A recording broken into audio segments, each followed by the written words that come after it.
My name's Xavier. I've actually been with Product School for about 4 years now, but I've been in the digital marketing field for about 9 years now. That being said, usually I handle all the events here at Product School, and one thing that I find really interesting is I try to lead on with a joke, usually saying, I hope everyone's here to see me, but you're here for the speaker. This time you're actually here to see me, so I'm really excited about that. With that being said, we're going to go through a bunch of things in regards to digital marketing tactics. We're going to touch on a couple of key marketing channels, why they're important, and then we're also going to talk about how these work together. Sound good? Awesome. So for starters, I have one question. Who knew what they wanted to be when they grew up? Like, just honestly, like, raise your hand if you think you had an idea of what you wanted to be when you grew up. No way? Awesome. So the reason why I asked that question is because I had an idea. I knew I wanted to be in advertising. The catch is I was tricked into getting advertising, and that's the story I'm sticking to. I had a friend that worked in a digital agency, and at that time she told me about a company she was working at, and she was working on the Jaguar client. And I already knew I wanted to be in advertising. What she told me was that they sent her to, I forgot what country they sent her to, but they allowed her to test drive a Jaguar for like a month while she was in this country and help develop the concept for the commercial and just everything for their marketing campaign. So I said to myself, self said, why don't I do that? That ain't what happened. But I did end up in an amazing career. So that being said, 9 years later, I'm now Associate Search Director of Paid Search, SEO, and Web Analytics at Greater Than One, where our clients focus in on the Health and Wellness Center. During that time, I've been fortunate enough to work on a wide range of clients in my career. I've gotten to work on brands such as Coca-Cola, ExxonMobil, History Channel, as well as Bayer Animal Health. So this advantage has allowed me to touch on the entertainment industry, the pharmaceutical industry, CPG companies, as well as a wide range of others. Also, as I said, since I've worked at Product School and been in digital marketing, it's actually allowed me the opportunity to teach our current digital marketing class. So in regards to what is digital marketing, essentially it's advertising your products online. And the reason why I want to start with this overarching definition is because a lot of people, they don't really understand how digital marketing works. The biggest thing that I find interesting is the way we find you. So just to kind of set it up for a second, how many of you guys, everybody here is on Instagram, right? How many of you guys have just randomly scrolled and then saw an ad on Instagram? All the times? How do you think they found you? I don't know, they must have an algorithm. An algorithm? It's my profile is their target on Instagram, where they say that on Facebook. Okay. What else? Anybody else got any ideas? All right. Well, the key thing they do is base it on your behavior. Since everybody's online, whether it's on Google searches, social media marketing, what have you, we're all interacting with media. So that being said, most Americans they get exposed anywhere from 4,000 to 10,000 ads each day, whether it's across your desktop and their mobile devices. Nowadays, we use our mobile phones more than we use our tablet or our desktop. So mobile is now the way to go in terms of the way advertising is changing. When it comes to anything regarding the search targeting specifically, we get about 100 billion searches on a monthly basis. And in my particular industry in the health and wellness, 1 out of every 20 Google searches actually tailors to the health and wellness vertical. So it's a lot of volume, a lot of people searching, and a lot of people really actively engaging with different ads online. And all this data is actually collected, not as a way to kind of scare you, but definitely try to move in towards more of a one-to-one marketing. That's where the digital landscape is moving at this point. So in terms of how they find you, it's based on a lot of things. It could be based on your demographics. It could be based on your age. It could be based on your user behavior and your interests. Also, with the way some of the social media platforms work, they can reach you based on life events. So you getting married, for example, or the birth of a child, or even graduations. These are big ways that advertisers are looking at this data and doing all sorts of marketing initiatives in order to make sure they're hitting you with the right ads that are most relevant for you. Now, even though they are looking at these different channels, they're not serving you ads for the sake of serving you ads. The goal is to bring relevant content and relevant products in front of you in the hope that you would actually buy. For a personal example, for my current job, I often have to travel and take the Amtrak train. Simultaneously, one of my favorite hobbies is model train sets. So that being said, Lionel Trains will always target me based on that. And one of the ways they do that is they actually notice that I'm always doing random searches on Google for Amtrak. So they are actually looking at people that travel a lot in the hopes that they have train enthusiasts and being able to encourage them to buy their model train sets. They interact with me on social media. They interact with me on YouTube. And then based on my character profile, they actually figure out people that are also basically people that are similar to my character profile and build target audience lists based on that and actually use that to reach out to users. I actually have a student now, and it was a little creepy how it happened, but it was also really interesting as well. So at the time, I think she was in the market for furniture shopping, right? And she got targeted for an ad with this really nice pillow. Like, based on all the content that she was looking at online, they thought this pillow would be perfect for her, right? What I found really interesting is that she shared with me, not only was she served ads for this pillow, but because she's connected with family on social media, they were actually served also with this ad for this pillow as well. So they use kind of a similar audience algorithm to reach out to her network in that sense and build a profile based on that. So next thing I want to kind of touch on is a few key marketing channels where a lot of users really engage with this content all the time, okay? So first things I want to talk about is paid search. And pretty much what I want to talk about search as a whole. Typically you hear it as SEM, which stands for search engine marketing, but it's actually broken down into two components. One is called search engine optimization, and the other one is called paid search, or PPC, pay per click. The primary difference between these two platforms is that with paid search, every time a user clicks on your ad, the advertiser is actually paying for that click. The cost of that click is based on many different factors, but the primary name of the game is relevancy. With search engine optimization, the main goal behind that is to get as much visibility to your site as possible. And just as much as relevancy is the name of the game for paid search, it also applies into SEO.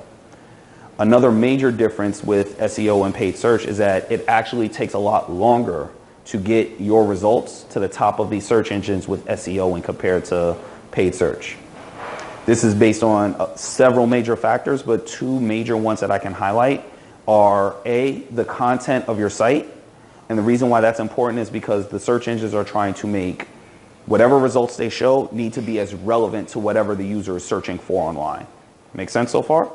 So if the user is searching for blue sneakers, in order for your search result to show up at the top, there has to be information about blue sneakers in your headline. There needs to be information about blue sneakers in your description. There needs to be information about blue sneakers on your page. And all that factors in. One unique thing with SEO or organic search results is that there are millions of sites along just on the internet alone. One thing that the search engines really prioritize is how reputable these websites are. So it takes a certain amount of time to build that equity, if you will, for the search engines to determine whether or not this site is deemed like necessary. Like, is it good? Is the content related? Are all the internal factors relevant to what this user is searching for in order to get those top research results?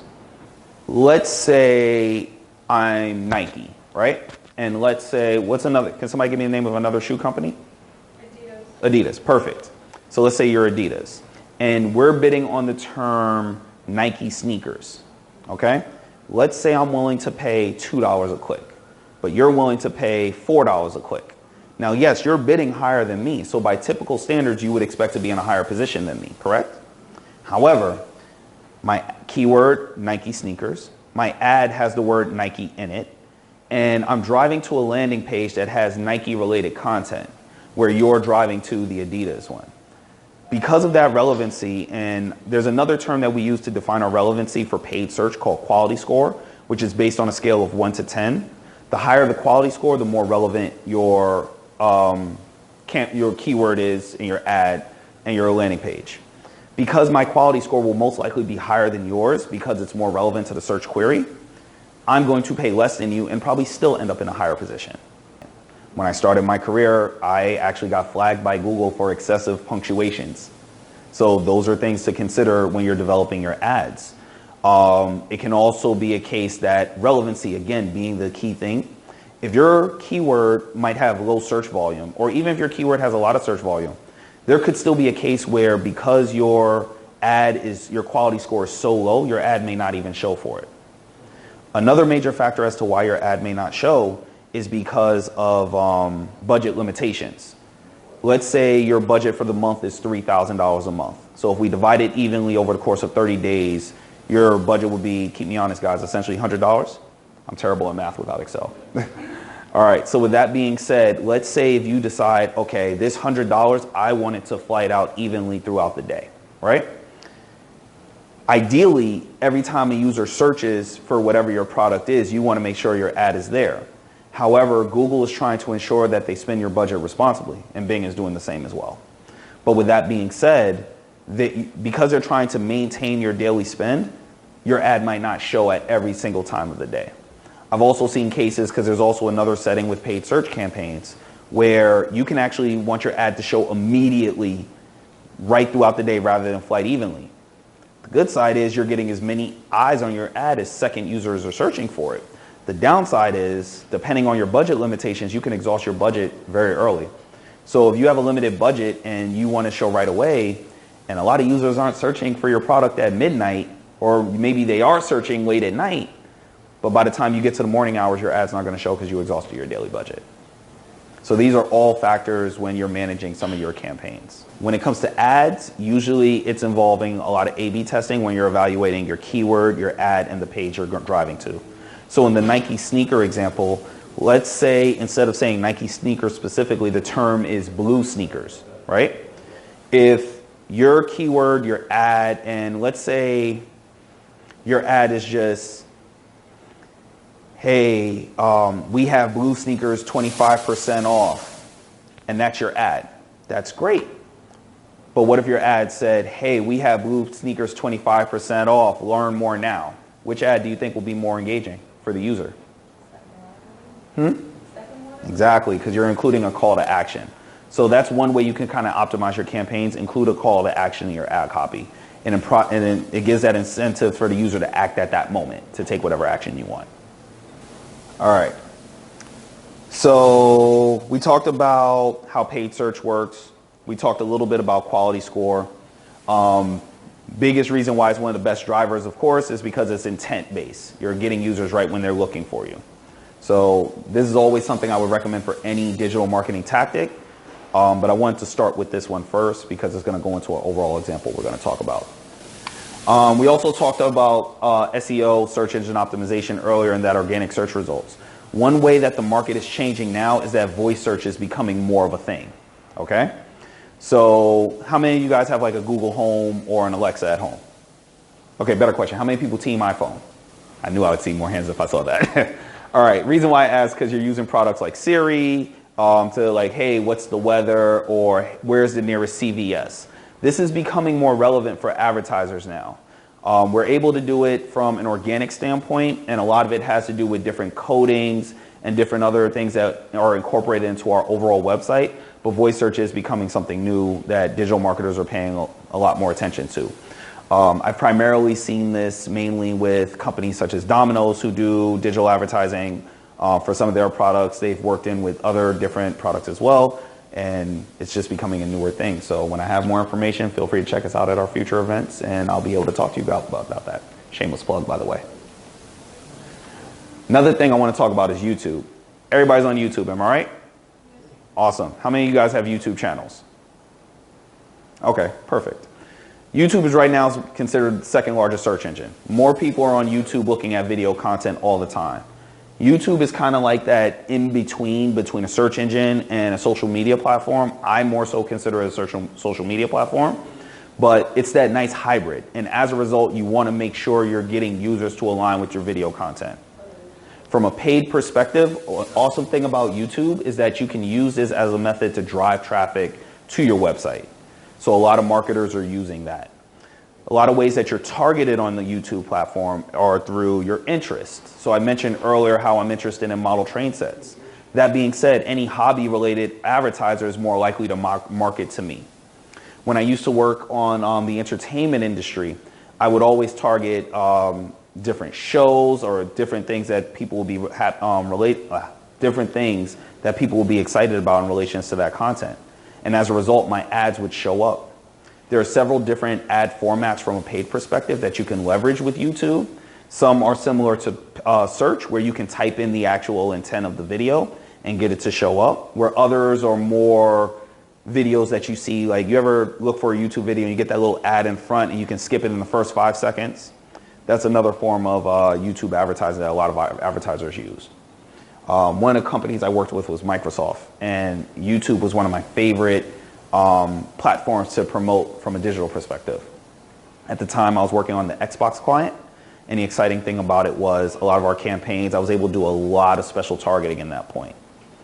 One of my favorite experiments that I was able to conduct during that time, if you remember in my earlier slide, I mentioned how you can target users based on demographic and age, right? You can also target them based on income as well. So we did an experiment where I separated the campaigns based on income targeting. And one great insight that we learned were people in the gaming industry that were an older demographic were more so engaging with our video as gift giving aspects, where the others that were more younger, doing a lower income targeting segment, were just more really engaging with our video, whether if it was the game that we were advertising or the latest controller or what have you.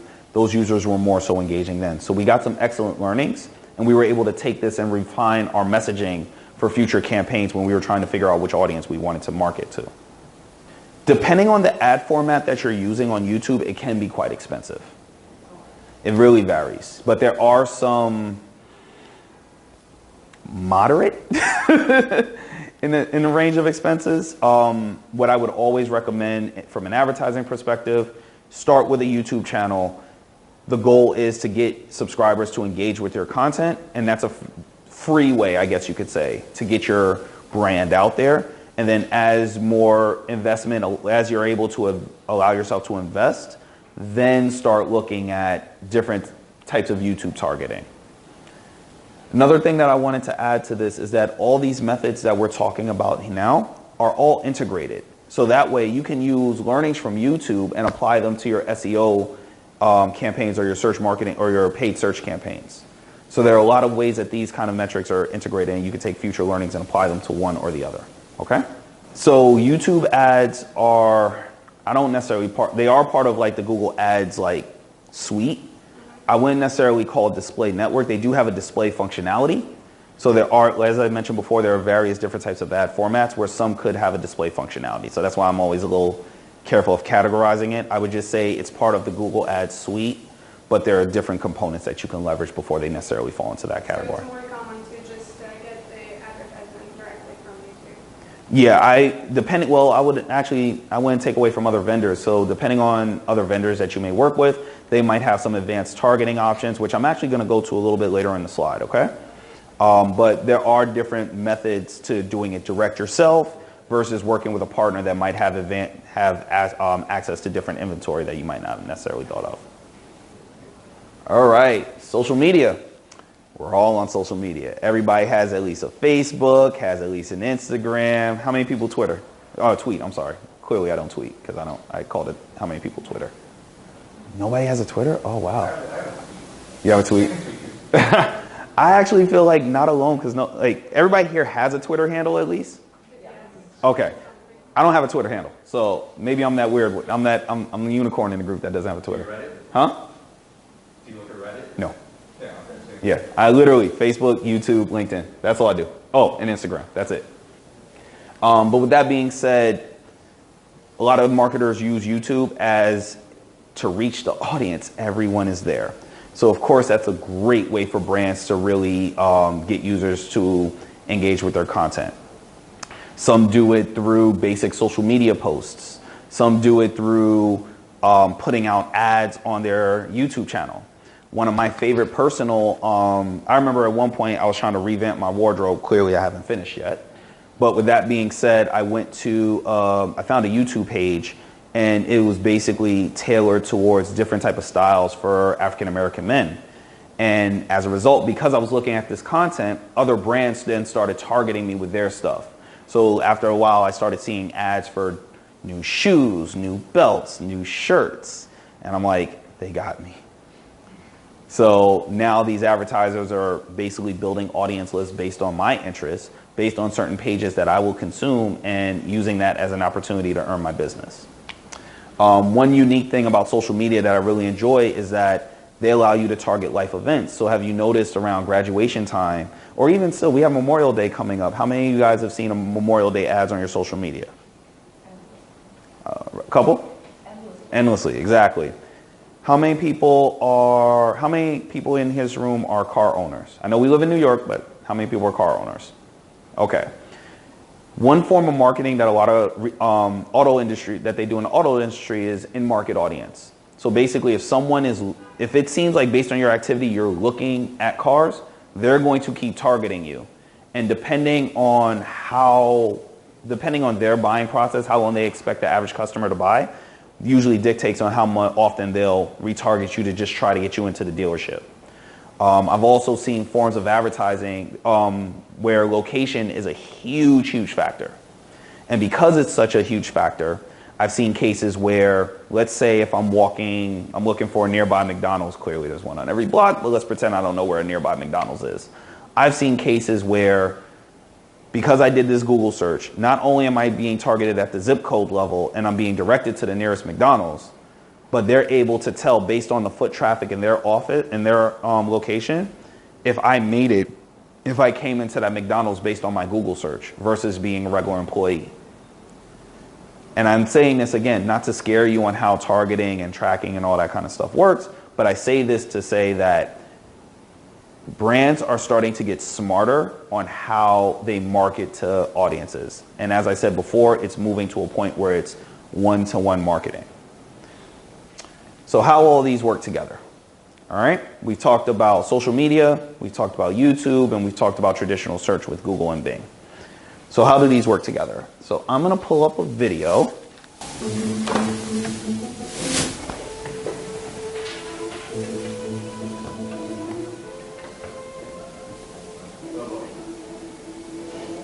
Hey, Bruce, you don't mind if I just take this last photo of you? Thanks, bye.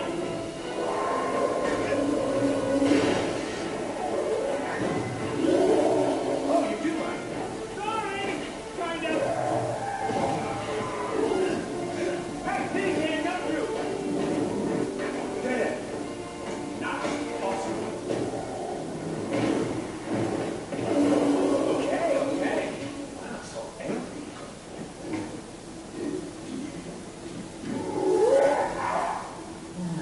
Oh, you poor sad Hulk. Hold on.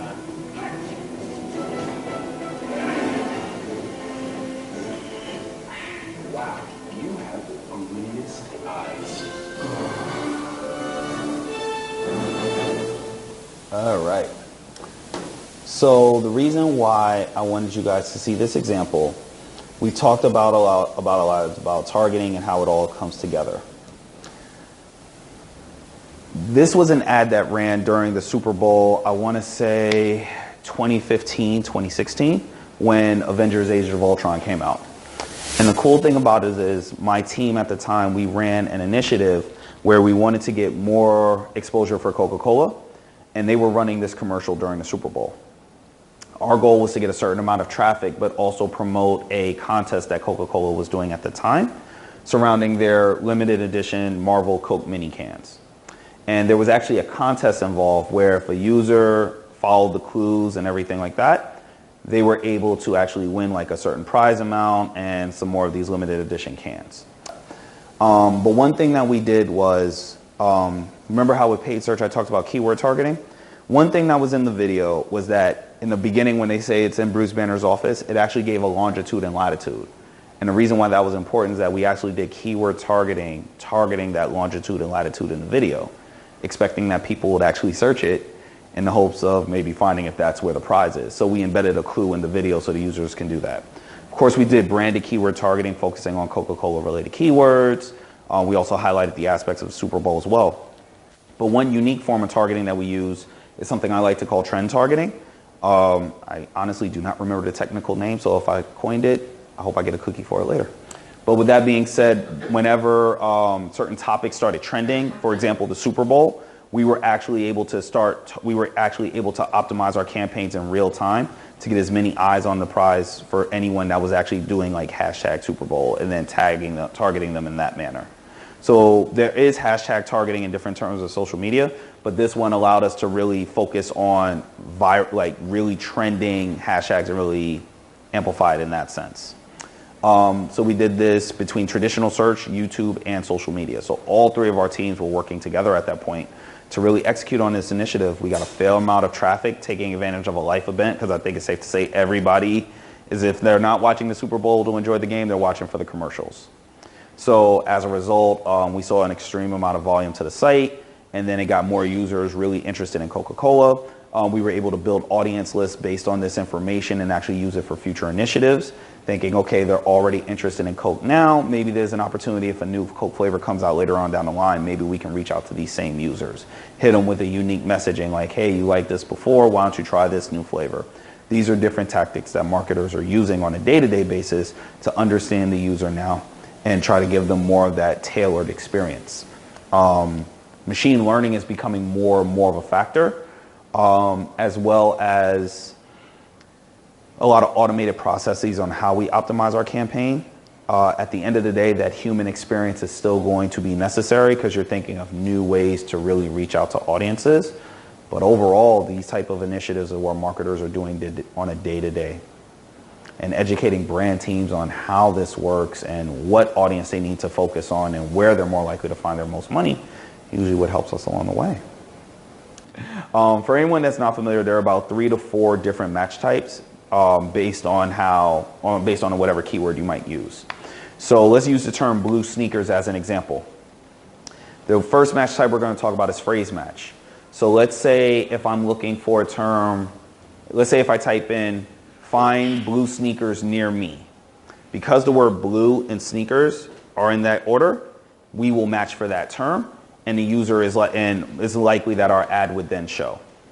Another match type is called exact match. So as long as the user is typing blue sneaker, our ad would then show for that one because it's an exact match. Another one is called broad match, where it doesn't matter what we type in, as long as the word blue and sneaker are in the search, we're likely to show for it. So these are how essentially what I've done with my keyword builds. Let's say if I start with a standard list of 100 keywords, I'll then duplicate that list times 3 to start and put them in the various match types.